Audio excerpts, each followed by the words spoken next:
Jersey City had a way of swallowing light. Even at noon, the sky hung the color of old newspaper, gray, grainy, and smudged at the edges, as if the sun itself had given up trying. The wind that blew in from the Hudson smelled like salt, metal, and unspoken things. On the pier, gulls screamed above containers stacked like tombstones. Somewhere between the sound of cranes creaking and ferries cutting through icy water, 3 women had disappeared, and no one seemed to notice but me. Michelle Torres, 24, bartender at the dockside bar everyone called The Drift. Sarah Kim, 22, college student juggling shifts at Portside Grill. Amanda Wells, 26, a hostess who never stayed long in one place. 3 names, 3 faces on my laptop screen, each frozen mid-smile, unaware they'd become entries in my growing archive of the missing. The police reports called them runaways. The word was neat, dismissive, a label that ended questions before they began. No signs of foul play, one officer told me over the phone, bored already. Girls move on all the time. He didn't see the messages Michelle had sent to her mother. Brunch plans, apartment hunting, excitement. He didn't see Sarah's half-packed bag still open on her bed, camera left behind.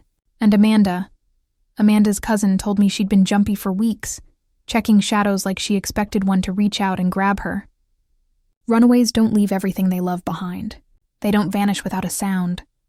I sat at my desk in the newsroom, the hum of the city vibrating through thin walls. The Jersey Tribune had once been proud, its front pages sharp enough to draw blood. Now the editors chased clicks, not truth. The desks around me were mostly empty. Fluorescent lights buzzed overhead, casting everyone in morgue pallor. My editor, Mark Sullivan, leaned against the doorframe of his office, arms folded, watching me the way a man watches a train he can't stop. "Lauren," he said, voice soft, weary.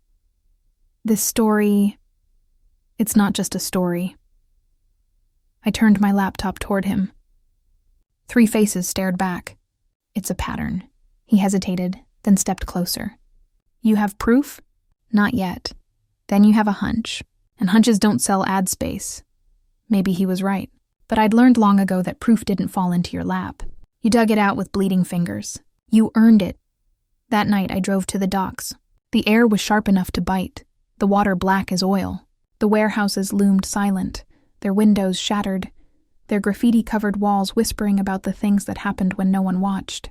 My camera hung from my neck. Every time I raised it, I felt the familiar pulse of danger beneath my ribs, the heartbeat of a story still buried. A guard on patrol passed me without a glance. I took that as permission. I followed the whine of engines deeper into the maze of shipping containers, until I found something that didn't fit. 2 black SUVs parked near a chain-link fence. No logos, no plates. Their headlights flickered once, like a signal. Then they were gone. Later, when I reviewed the footage, I saw it. The faint outline of figures moving crates under floodlight, faces turned away from the camera. But one frame caught my breath. A man, broad-shouldered, scar cutting through his eyebrow, looking directly at the lens as if he knew I was there. That night, I couldn't sleep.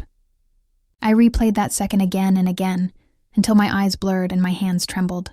Somewhere out there, someone was taking women like Michelle, Sarah, and Amanda.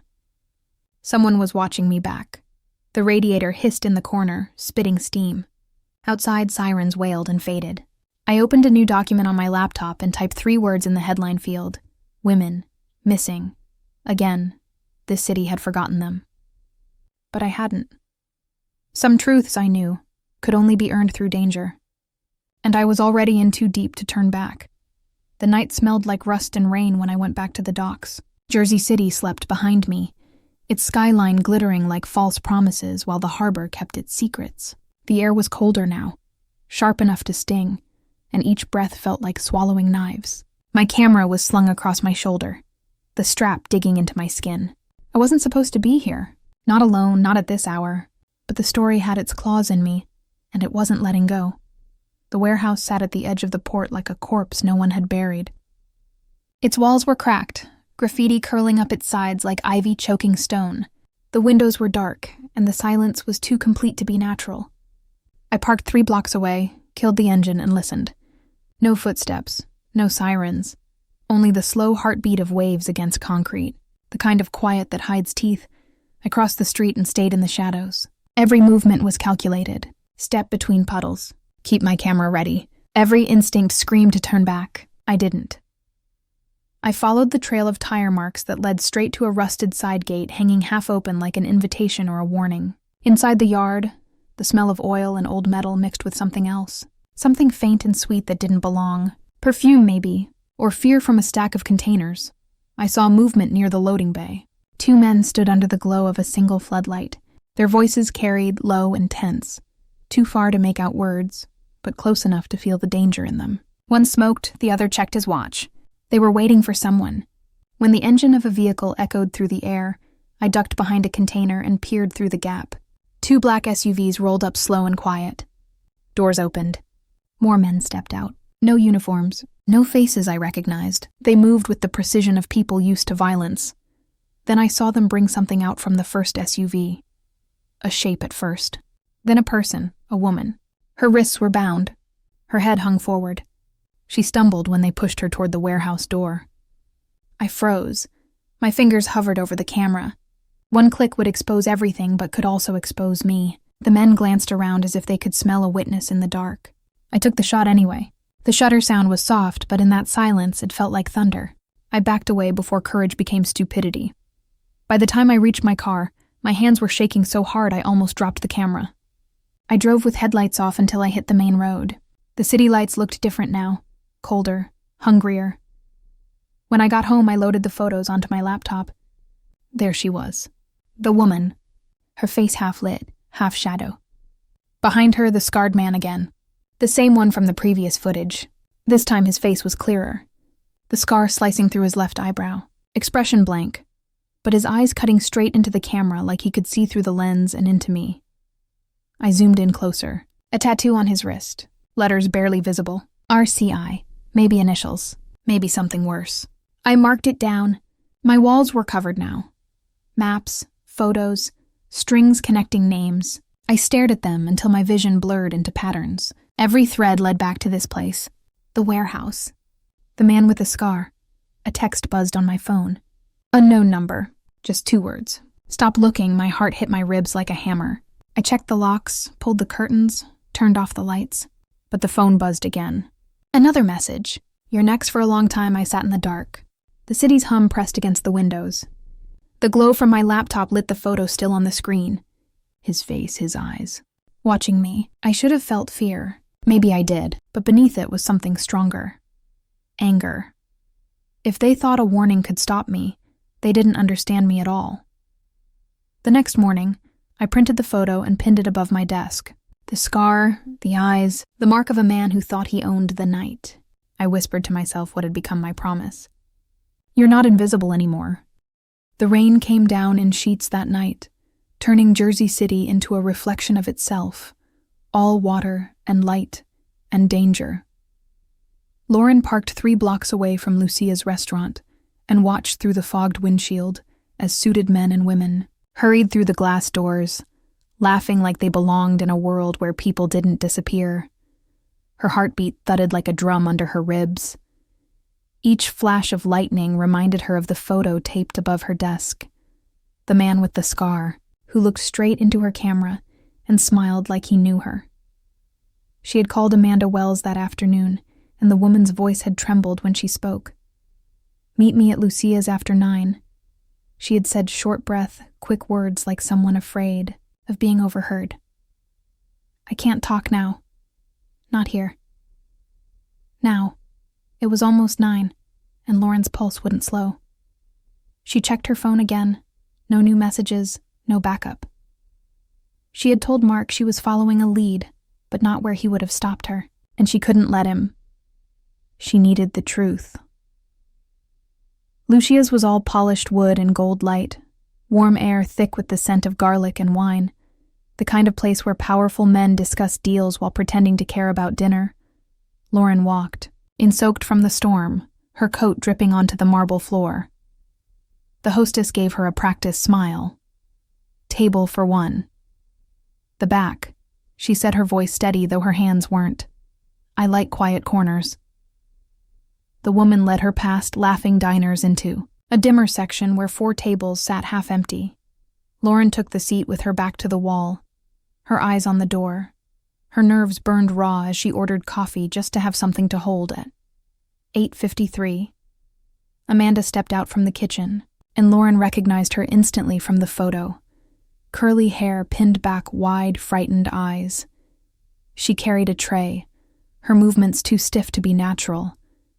Their gazes met for a heartbeat. Then Amanda nodded, barely a tilt of her chin before vanishing, again through the swinging doors. Lauren's breath came shallow.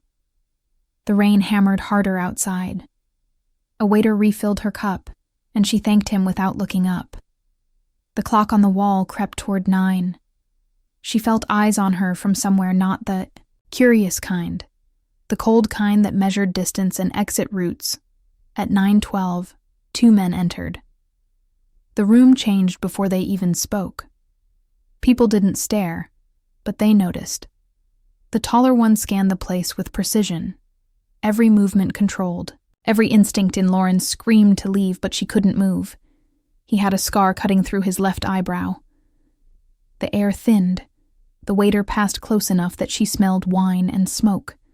The scarred man's gaze slid past her, once then came, back like a magnet. He said something to his companion, and both took the table near the entrance.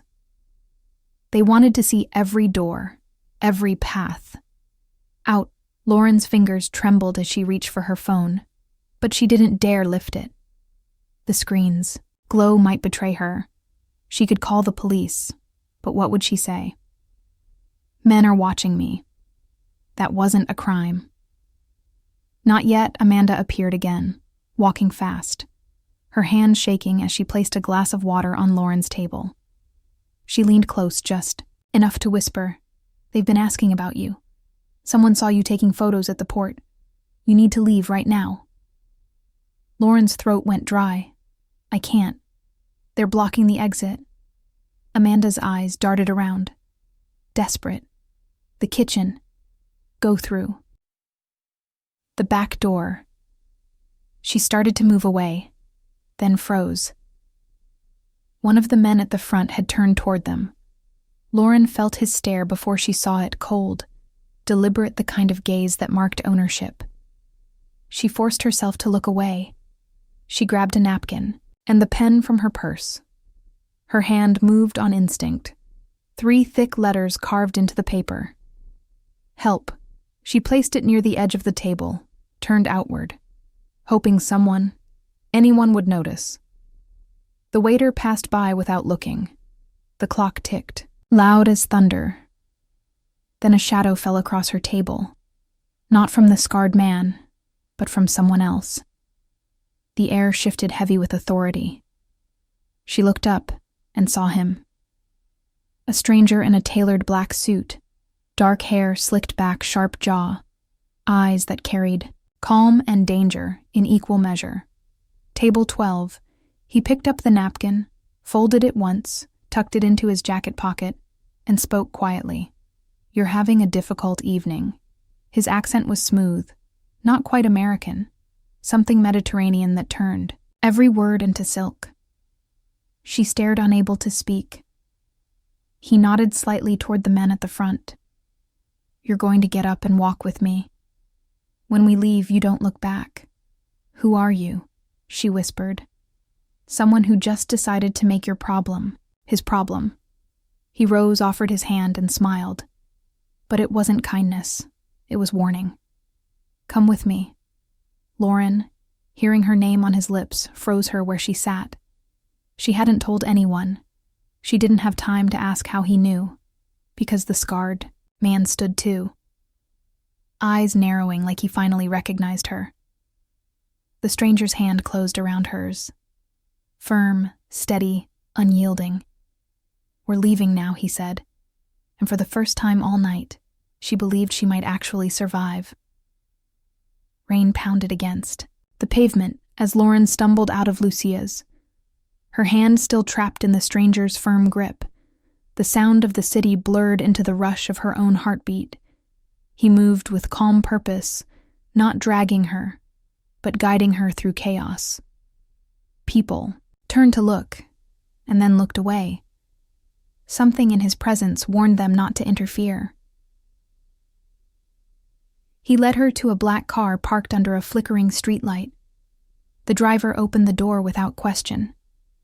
Lauren hesitated just long enough to glimpse the reflection of the scarred man stepping out of the restaurant, his face twisted with confusion and fury. The stranger said one word. "Get in." She obeyed. The car door slammed shut and the engine roared to life.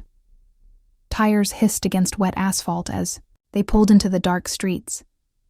She pressed herself into the seat, every nerve burning with fear and adrenaline. The stranger loosened his tie, his expression unreadable. "You're shaking," he said. "You need water. I need answers." She shot back. "Who are you?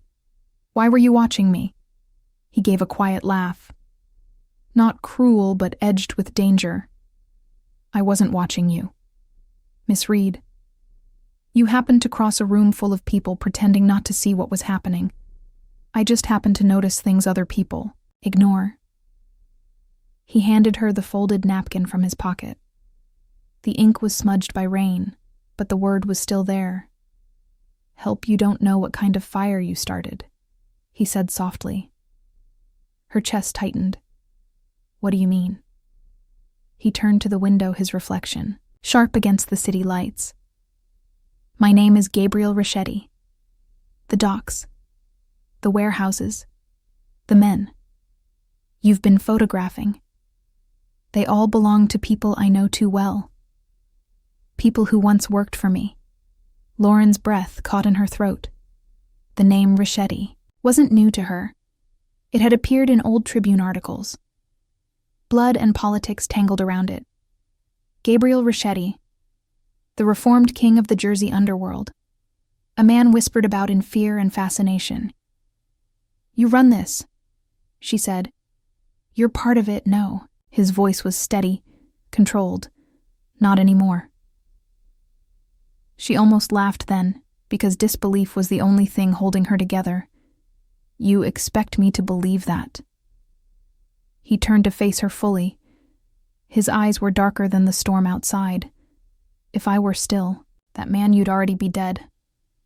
Instead, I pulled you out of that restaurant before they did what they came to do." Lauren's pulse thudded loud enough to drown out reason. "Who were they?" "Men who think fear is a business model," he said. "A rival group. Running things I walked away from years ago. They use the same ports, the same silence. They think you have evidence." "I do," she whispered almost without meaning to. Gabriel's expression hardened. "Then you're not safe anywhere but with me." The car slowed to a stop in front of a gated estate perched on a hill. The iron gates opened before them. The driver nodded to Gabriel without a word. Inside, floodlights swept across polished stone and manicured trees. It was beautiful in a cold, precise way, like the home of someone who understood both elegance and violence. Lauren followed him into the mansion. Her wet shoes squeaked on marble floors. The air smelled of expensive whiskey and rain. The silence was almost holy. Gabriel poured 2 glasses of amber, liquid, and handed her one. She didn't take it. "You should be careful," he said calmly. "People who start digging in my world don't always live long enough to publish what they find." "That's not going to stop me," she said. "It never has." His gaze softened. "For the first time, courage looks good on you, Miss Reed. But it gets people killed faster than bullets." He walked to the window and looked out at the rain beyond the glass. For a moment, he seemed less like a criminal, and more like a man who'd seen too much of the world burn. "You should sleep," he said quietly. "The guest room upstairs is secure. The door's locked from the inside. There's a gun in the drawer beside the bed. I'm not staying," she said. He turned back his expression, unreadable. "Yes, you are." There was no threat in his tone, only certainty, like the rain or the night itself unavoidable. She wanted to protest, but exhaustion settled into her bones. The adrenaline that had carried her this far began to fade, replaced by the heavy realization that she had just stepped into a stranger's home, and maybe into something far deeper than fear. As she walked up the staircase, she felt his eyes on her, not with hunger, but with calculation. He wasn't saving her out of kindness. There was something else, some reason buried under his calm surface, something that made him move. When everyone else in that restaurant stayed still, in her room, Lauren locked the door, just like he said. She stood by the window and watched the storm roll over the city. Somewhere out there, the scarred man was looking for her. Somewhere below, Gabriel Ricchetti poured himself another drink. 2 predators had seen her tonight. One wanted her gone. The other had decided she was worth keeping alive, and she didn't know yet which fate was worse. The morning came slow and pale through the curtains of the guest room, as if the light itself was afraid to enter the house. Lauren woke to silence too perfect to be safe. Her throat felt dry, her body still wired with fear and confusion. For a moment, she didn't remember where she was. Then she saw the silver gun on the nightstand and the folded note beside it. Breakfast downstairs. Gee, she sat up, heart racing. The events of last night hit her like a flood. The restaurant, the napkin, the man with the scar, and the stranger who saved her only to lock her in a fortress. She stood and paced to the window. The city below shimmered behind iron gates and mist. The world outside moved on as if nothing had happened, but her world had tilted completely. Downstairs, the air smelled of coffee and smoke. Gabriel sat at the long dining table reading the morning paper as if it were any ordinary day. He looked up when she entered, eyes sharp but calm. "Sleep well. I'm not staying," she said before she even sat down. "Folded the newspaper once. The men who followed you last night were found dead this morning at the docks. Their throats were cut so clean, the police think it was a professional hit. Whoever wanted you is cleaning house. You walk out that gate now. You won't make it 2 blocks. Lauren froze. The words landed like shards of ice. "You think I'm just going to hide here while people die. I think you don't yet understand what you stepped into." She sat slowly. The coffee cup in front of her was steaming. The room felt smaller with each breath. He continued without looking at her. "You have something they want, and they will keep killing until they find it. I have photographs, evidence. Then you have their leash." He finally met her gaze. "Keep it close. And trust no one. Not even me." The words hit harder than a threat. Her instinct screamed. He was dangerous, but part of her knew he might be the only reason she was still alive. She studied him for a long time, the way he sat too still. The faint tremor in his hand when he reached for his glass. The man who once ruled fear now looked haunted by it. "You said they used to work for you," she said quietly. He didn't deny it. "I left that world years ago, but men like them don't forgive. They evolve." What changed? Looked out the window, the faintest shadow of grief crossing his face. "Someone I loved. Paid for my choices." He took a slow breath. "The warehouse you found. That's not just a business front. That's where they bring the women before shipping them out. The same pattern you've been chasing." Her stomach turned. Her suspicions were real. "All of it. You could stop them," she said. "You still have power. Power doesn't stop monsters. It feeds them. I've learned that the hard way."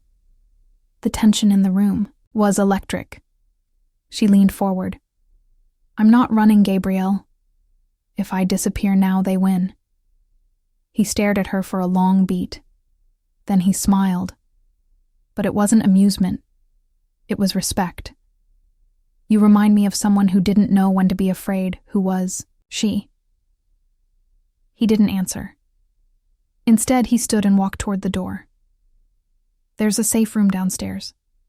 Stay there after sunset until I return. Don't open the door for anyone. Not even me. Where are you going to finish what I should have finished years ago? The door closed behind him. The echo lingered like thunder.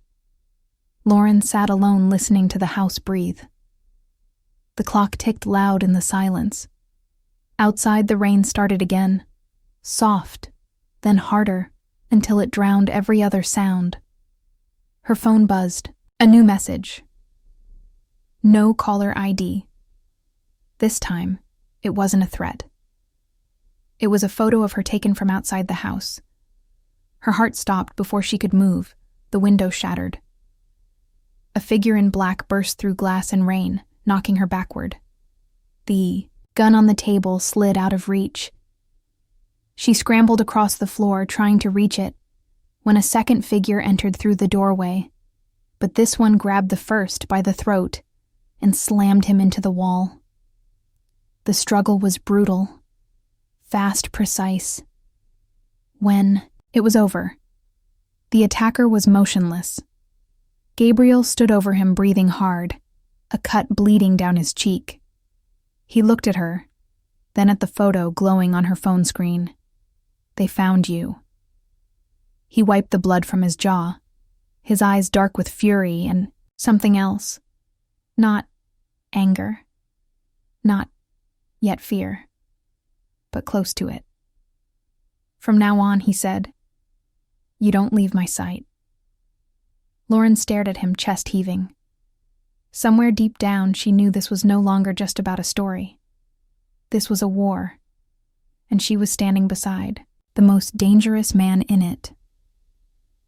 The storm had not stopped for 2 days, and neither had Gabriel. Every night, Lauren heard him on the phone, speaking in low, hard tones to men she never saw, and every morning she found new bruises on his knuckles. He never said where he went or what he did, but each time he came back, there was more silence, more distance, more tension. The house no longer felt like protection. It felt like the waiting room of something terrible. Lauren's laptop was open on the dining table, covered with files, photographs, and maps. The evidence she had gathered now spread like a web across the surface. Names, times, shipment codes, everything she had risked her life to uncover. Gabriel stood beside her, studying the screen with the focus of a man dissecting his own sins. These ships you see here, he said, tapping the map. They are registered under shell companies in Panama and Dubai, but the cargo lists are fake. They move women, like they move weapons, each one assigned a serial code. I know the signatures I used to approve them years ago. Lauren's voice was quiet. You knew this was happening, and you didn't stop it. His jaw tightened. I stopped what I could, but there are always others waiting to fill the gaps. You think monsters vanish when you walk away. No, they adapt. Then we adapt faster, she said. You still have contacts. I have proof. Together, we could expose the entire operation. He looked at her then, for the first time with something almost like admiration and fear mixed in. You're asking me to start a war. Miss Reed. You already started one the moment you pulled me out of that restaurant. He smiled faintly. The kind of smile that hides exhaustion behind control. You're right. The question is how much you're willing to lose. Everything she said without hesitation. That night, they built the plan. The docks were going to host a shipment in 72 hours. A coded message Gabriel received confirmed the move. They would strike together. Gabriel's men would intercept the transport, while Lauren gathered evidence to hand over to a federal contact she trusted. But trust was a fragile thing. In this house, even walls seemed to whisper secrets. At midnight, she woke to footsteps outside her door. She grabbed the gun from the drawer and waited, breath held. Then the door opened slowly, and Gabriel stepped inside, rain dripping from his hair. His shirt stained dark. They tried to kill me, he said flatly. I warned you they wouldn't stop. He sat at the edge of the bed, his voice low-controlled but breaking around the edges. I spent half my life pretending to be better than them. But all I did was build smarter cages. Lauren's pulse thudded loud as thunder. You can still tear them down. He looked at her eyes, shadowed by guilt and exhaustion. You really believe that, don't you? I have to, she said, because if I stop believing, then all those women died for nothing. The silence that followed wasn't empty. It was heavy with unspoken things. He reached out, touched her hand just once. Then he pulled away, before the moment could turn into something neither of them could afford. When morning came, they moved like soldiers preparing for war. His men arrived, quiet, efficient eyes avoiding Lauren's. They loaded weapons maps, radios into the SUV. Gabriel watched them all with a calm that made her uneasy. You'll stay in the command van, he told her. You record everything. You don't move until I tell you. And if something happens to you, she asked then, you finish the story. The words struck her harder than she expected because she understood he meant them. The convoy rolled out through the rain toward the docks. The sky was bruised with thunder. The city lights flickered on the water like dying stars. Lauren sat in the van, headphones on camera rolling as Gabriel's voice came through the radio, low and sharp. Orders, gunfire, shouting static. The raid had begun. Minutes turned into hours. The feed blurred with movement, shouts, then silence. Then his voice again. We found them, Lauren. We found the girls. Her eyes filled with tears of relief, but it was short-lived. Another sound crackled through the radio. A gunshot. Then another. Then nothing. Lauren shouted into the mic. Gabriel, answer me. The silence stretched until her chest ached. Then at last his voice came back low, hoarse but alive. Target neutralized, but they know it was me. The connection cut off. She stared at the dark screen, her reflection flickering back at her. Somewhere beyond the rain and fire, the man who had dragged her out of hell was still fighting inside it. And for the first time, Lauren realized she wasn't just chasing a story anymore. She was chasing someone she could no longer afford to lose. The raid was over, but the city did not sleep. Smoke rose from the docks long after the last shot was fired, and the sirens never stopped. The rain turned everything into a blur of red and blue lights. Lauren sat in the van, her hands still trembling, around the camera. She had filmed everything, but none of it felt like victory. 17 women had been pulled from the containers. 2 were barely breathing. 1 was already gone, and Gabriel was nowhere. She forced the van door open and ran into the chaos. The air smelled of gasoline and salt. A body was being lifted onto a stretcher. Her chest stopped cold until she saw the face. It wasn't him. Relief and fear collided inside her until she could barely breathe. She turned, and there he was standing, near the burning warehouse, rain running down his face, eyes empty and unreadable. He was alive, but something inside him had died out there. When he saw her, he didn't speak. He just walked toward her slowly, like every step hurt. She wanted to scream at him for disappearing, for risking everything, for treating his life like a weapon instead of something human. But the words never came. He stopped in front of her, soaked in blood and smoke, and said softly, "It's done."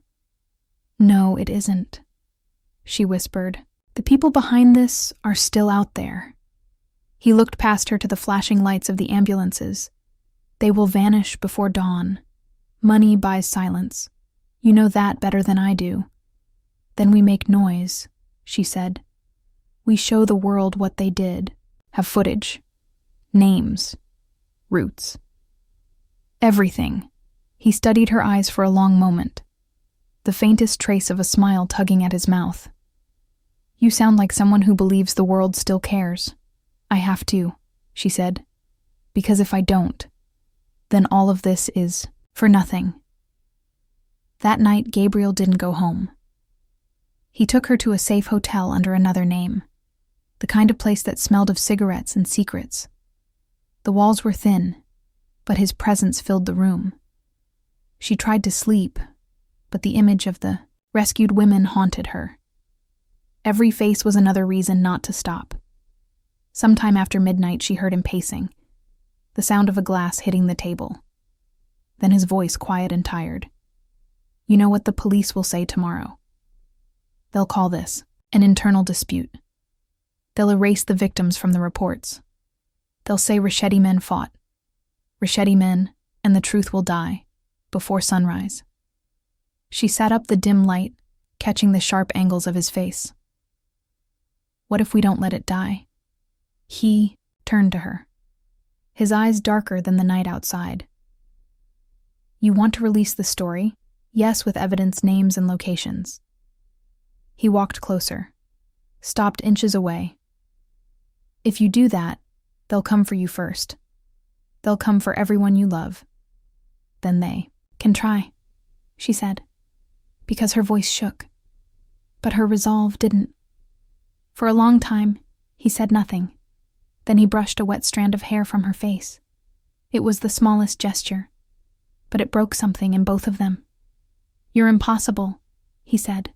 Quietly, "You're dangerous," she replied, and for the first time his lips curved into something like a real smile. He leaned closer and whispered, "Danger is the only language I know." Before she could reply, his phone buzzed. He looked at the screen, and his face hardened. "It's them," he said. "They're calling a meeting tomorrow night. They want peace, but peace from men like that always costs blood. Don't go," she said. "If I don't go, they'll come here instead." He picked up his coat and looked back at her. "Promise me you'll stay inside. If anything happens, take your files and disappear." "Gabriel," she whispered, "don't do this alone." He hesitated, then said, "I stopped believing in redemption a long time ago.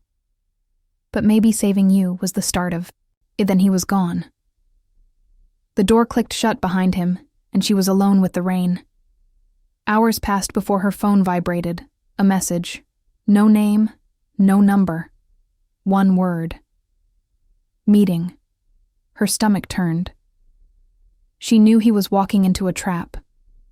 The story wasn't finished, yet, and neither were the people who wanted to bury it.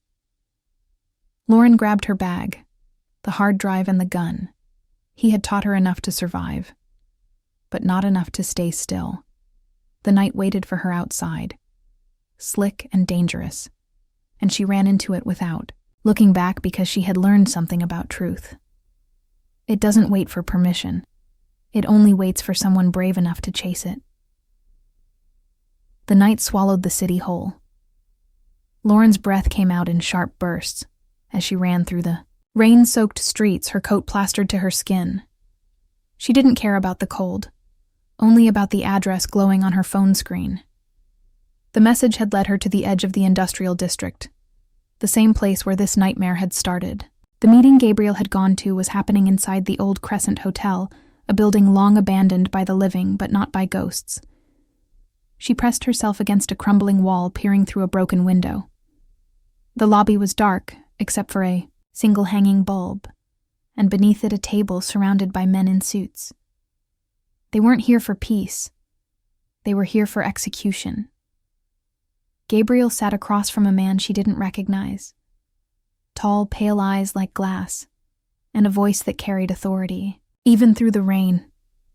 That's him, she thought. That's the one pulling the strings. The man who turned trafficking into empire. You think you can betray your own blood and walk away? The pale man said, his voice almost gentle. You forget where your power came from. Gabriel leaned back calm, but every muscle in his body ready to strike. Power doesn't come from fear. It comes from knowing when to stop.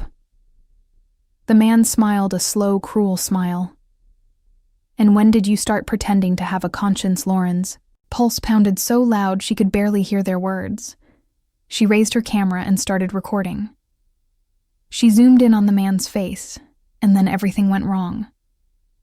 A phone buzzed on the table. The man looked down, then straight toward the window, where she hid. "There's someone watching," he said softly. Gabriel's eyes flicked toward her hiding place for a fraction of a second, and in that glance, she saw recognition and fury and fear move. His lips formed the word. Gunfire erupted. The glass shattered around her. She dropped to the ground, crawling behind a column as bullets tore through plaster. She heard Gabriel shout, and the chaos that followed was pure violence. Men yelling, footsteps pounding, the echo of gunfire mixing with thunder. Crawled toward the back exit, heart hammering. Her phone slipped from her hand, skittering across the floor and stopping beside a body, one of the guards. She reached for it and froze. The man was still breathing barely. He looked at her eyes full of pain and whispered one word: drive. Then he went still. She ran through the back door into the alley. Headlights flashed from the street, and Gabriel's black car screeched to a stop. The passenger door flew open. "Get in," he shouted. She threw herself inside, and the car sped off, tires screaming against wet asphalt.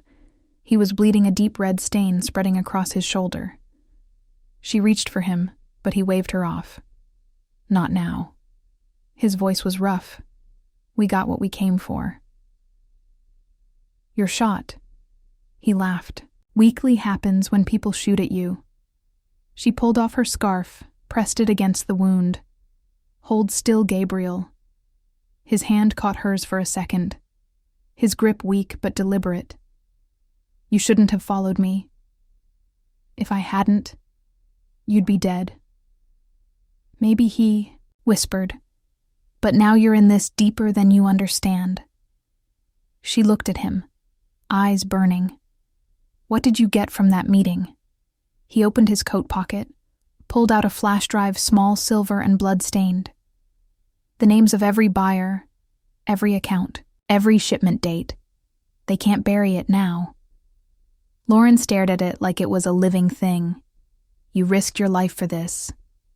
He gave a faint smile. "I risked my life for you. The rest was just business." The car turned onto the bridge over the river, the skyline rising ahead, but then headlights flared behind them. A second car, black fast, closing in. Gabriel's jaw clenched. He tossed her the wheel drive. What now? She climbed over to the driver's seat as he aimed out the window and fired. The sound was deafening. The pursuing car swerved, hit the guardrail, and exploded in a bloom of fire that lit the sky for a heartbeat. Then only darkness. Lauren drove until the city lights faded behind them, until the only sound was rain on the windshield and Gabriel's breathing shallow beside her. She pulled the car onto an empty stretch of highway and turned to him. He was pale, eyes half open. "Gabriel, stay with me." He reached into his pocket again, pressed the flash drive into her hand and whispered, "If I don't make it, finish it. Don't let them win." Then his hand went limp, and his head fell back against the seat. Lauren sat frozen. The flash drive burning cold in her palm. The rain beat harder, and the city glowed far behind her. Indifferent and cruel. She looked at him. Blood and storm and all the broken things between them, and whispered, "You're not dying on me." She started the engine again and drove into the night, with the world's darkest truth beside her, and the man who might die for it. The next night came heavy with rain and questions Lauren couldn't silence. The kind of night when Jersey City felt like it was holding its breath, waiting for something terrible to happen. She had been hiding for days now, moving between safe houses. Following instructions, Gabrielle left on encrypted notes, each one more cautious, more precise.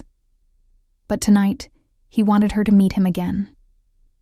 The meeting place was a warehouse outside the city, one she recognized immediately. It was the same one from her photos. The same dark building where the women had once vanished into shadows. Now it was a trap, or maybe the ending she'd been chasing all along. She parked far away, cut the engine, and sat in silence. The windshield reflected her own eyes hollow. From sleepless nights, she told herself she was here for the truth.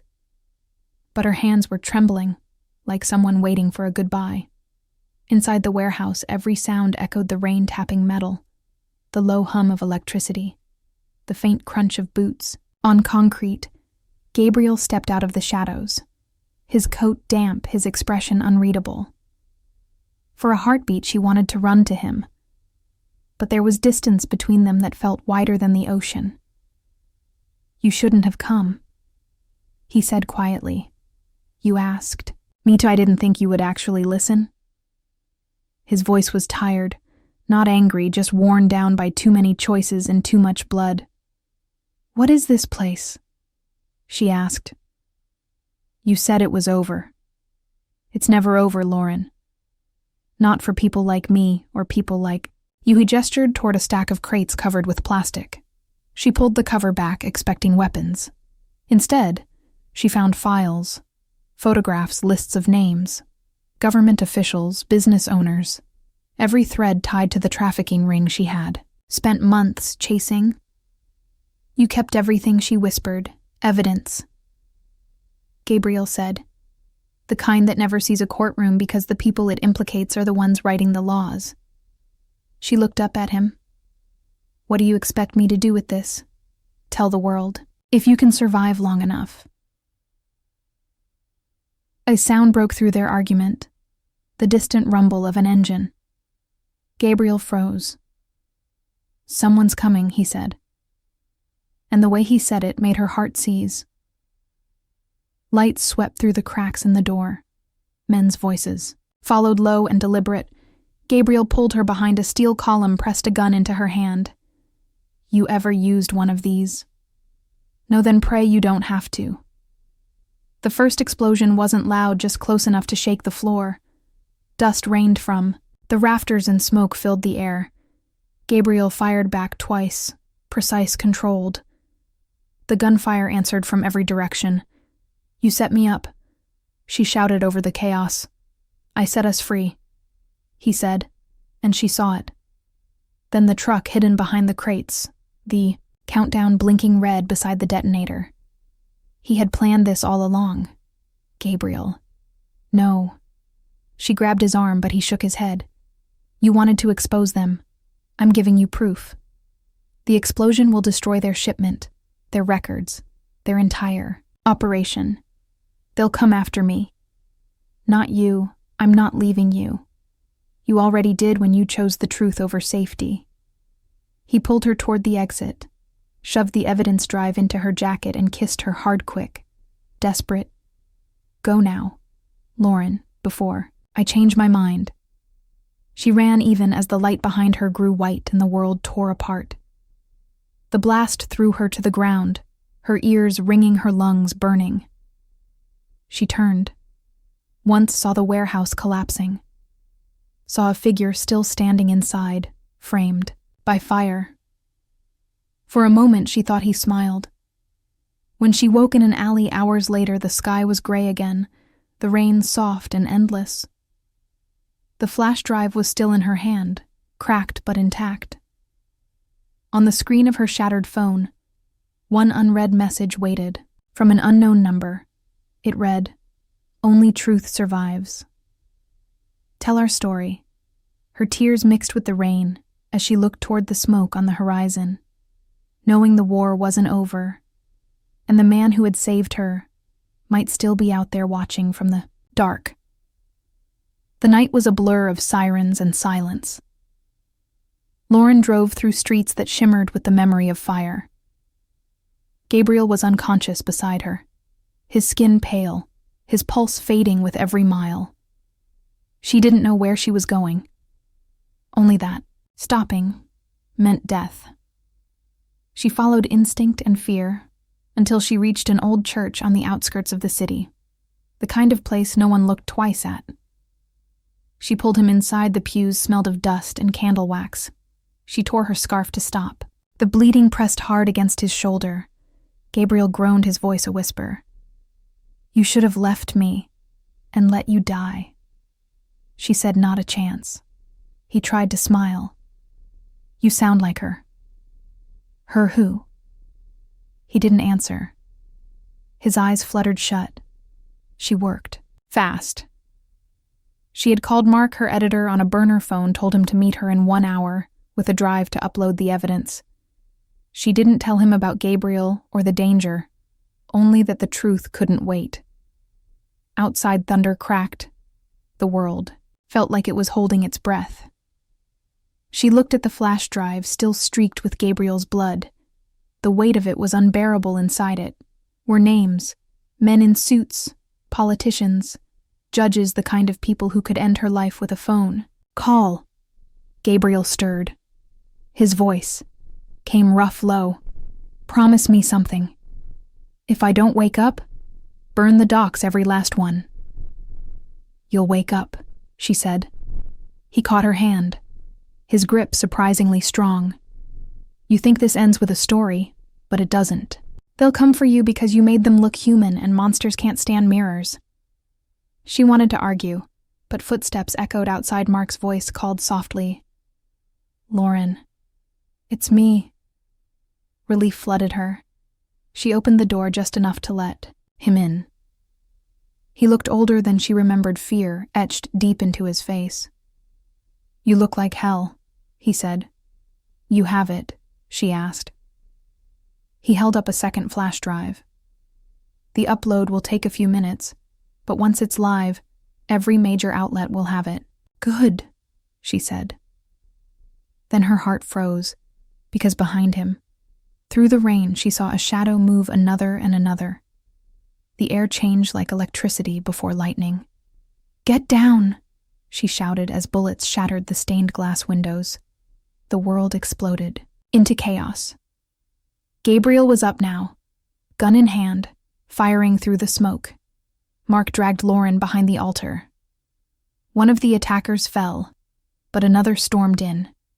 Gabriel spun, grabbed the man by the throat, and slammed him into the pew, the impact echoing. "Like thunder, go," Gabriel yelled. "Finish the upload." Mark nodded, pulled Lauren toward the back office. The sound of gunfire followed them down the corridor. Her hands shook as she jammed the drive into the laptop screen, flashing bright. The progress bar crawled forward. 50%, 65, 90. Her breath came short as the door splintered behind them. Then, Gabriel's voice filled the hallway. "Run." Mark shoved her toward the exit. The upload finished seconds before a bullet struck the laptop, sending sparks into the air. She turned, saw Gabriel standing in the doorway, blood down his chest, his gun empty, his eyes on her. "It's done," she shouted. He smiled for the first time. Truly smiled. Then the explosion ripped through the church. Fire, swallowing sound, and shadow. Lauren woke hours later in a hospital bed. The news played on a small television beside her.